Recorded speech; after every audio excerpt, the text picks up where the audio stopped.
Hello, everyone. Welcome to another edition of the Session Talk with our friends over at Branch Politics who help us understand some of the bills that are going through the Georgia State Legislature. As always, we are joined by our dear friend, Alexi Jenkins. Welcome, Alexi. Thanks, Hannah. Happy to be here. Thank you for being here every single week to help us get a better understanding and to help us stay informed. Just if you're joining us, Alexi, of course, as you all know, is an analyst, the head of the legislative research at Branch Politics, has a bachelor's degree in political science with a concentration in American politics from Cal Poly San Luis Obispo, and is a Juris Doctorate from Harvard Law School. She's a transplant from California and a member of the California Bar.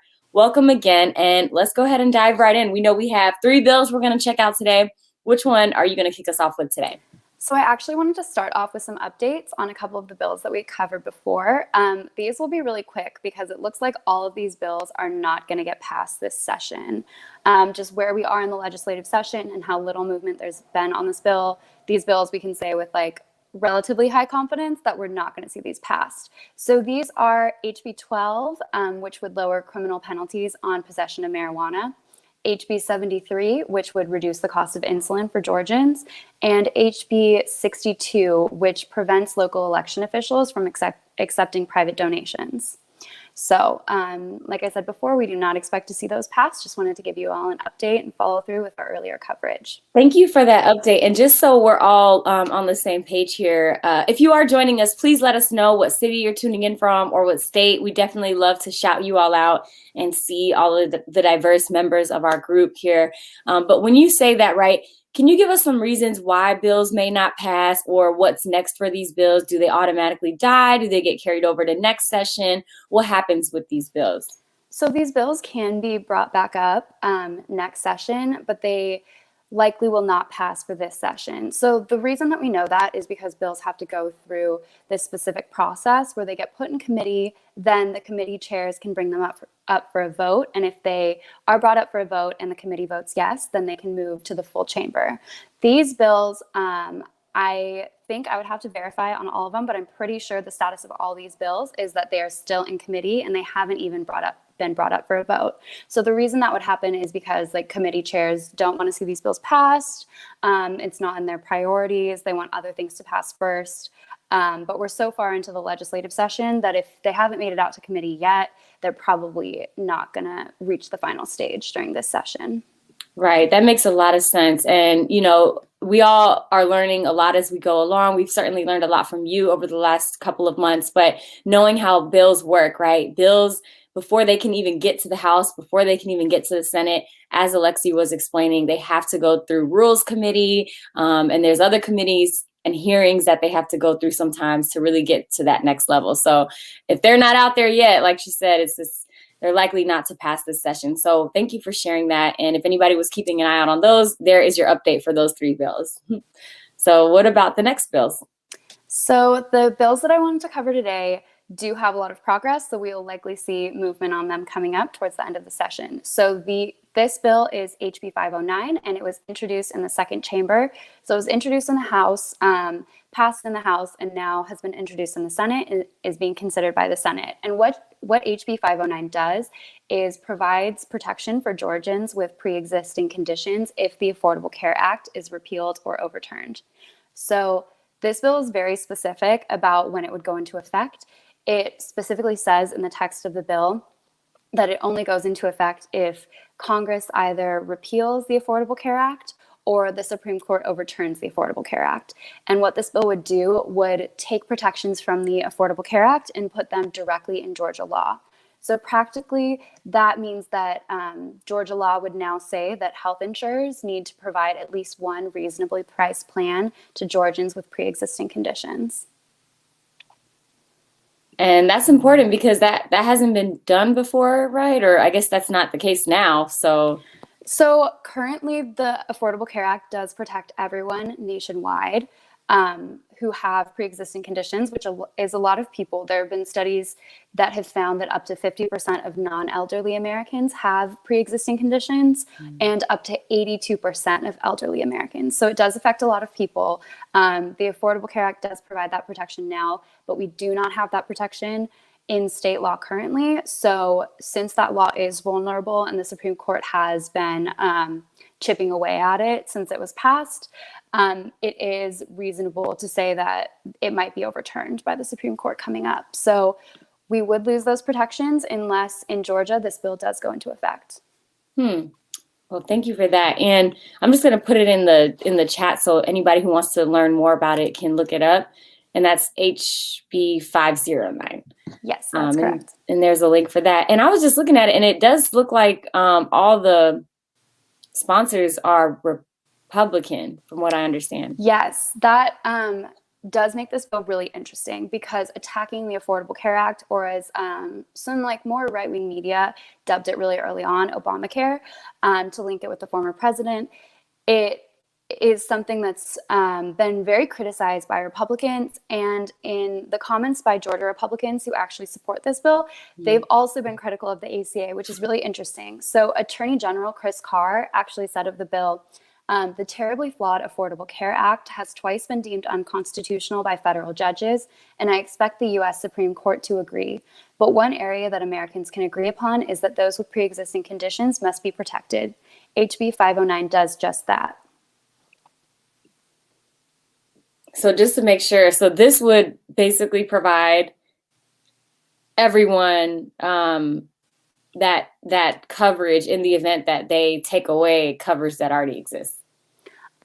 So the bill is specifically about people with pre-existing conditions, but people with pre-existing conditions are typically the people who are hardest to cover, just because insurance companies without protections for pre-existing conditions can refuse to cover them because it's more expensive for the insurance companies if you know that you're going to have to pay for health conditions that already are in place rather than covering strictly completely healthy people. They can also limit coverage to avoid covering those people's specific needs to also cut costs. So insurance companies before the passage of the ACA had all these tricks that they used to cut their own costs that really disadvantaged people who did have medical conditions already. So this bill would continue the ending of that practice, which took place with the Affordable Care Act. I know this one's a little bit complicated because of how it interacts with federal law. But yeah, it's super important. So I'm glad that this bill is, I'm glad that we're covering it because it is an issue that affects a lot of people's lives. Yeah, and this is important to know about. Obviously, a lot of people here either have insurance or need to get insurance, or, we know how important it is, especially with healthcare and those living with pre-existing conditions. And it's just unfortunate because a lot of times there is, healthcare is politicized and all these other factors that shouldn't be are, but we'll see what happens. I mean, definitely an interesting bill, though, the way it's here and the ties to the national measures as well, like you mentioned. So what about the next two bills? So the next bill is SB 75. So this bill was originally introduced in the Senate. It passed the Senate, and now it is being considered in the House.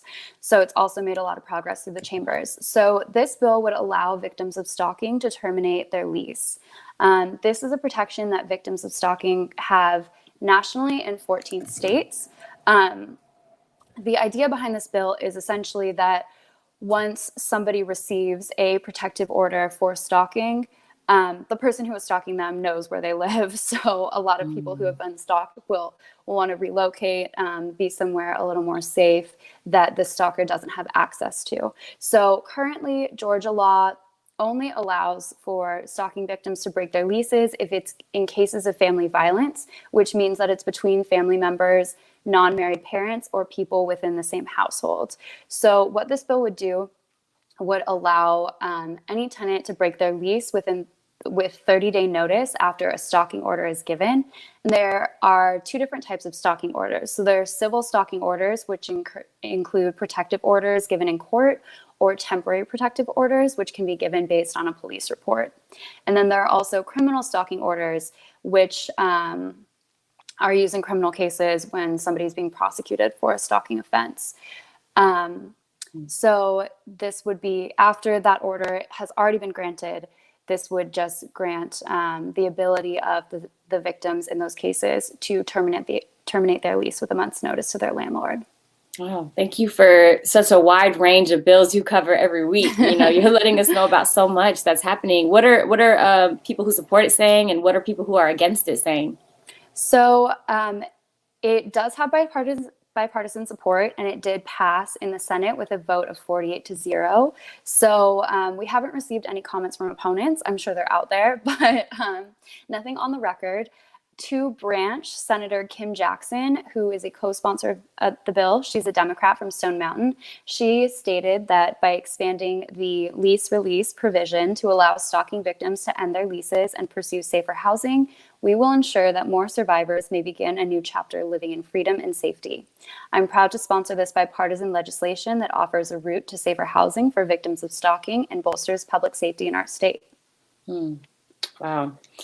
Well, there's a lot of movement going on, and we have until March 31st. March 31st is the last day of session, so I'm sure we'll see a lot of movement between now and then. And what about that last bill as we close out today? So the last bill is a little bit lighter after two really heavy topics. So this is SB 236, and it passed in the Senate and is now being considered in the House.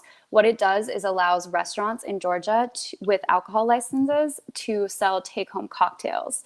So this is in response to the COVID pandemic and the way that it's impacted restaurants.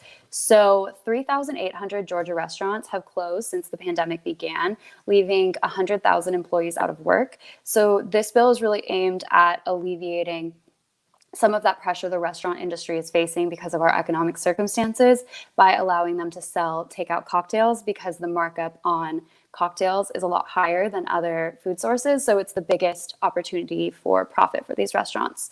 So currently, a lot of local ordinances prohibit selling of take-home cocktails, and this bill would legalize it. So there are a bunch of different restrictions on how it can be implemented. So restaurants would be able to sell a maximum of 2 take-home cocktails per entree, and they would need to sell it with food.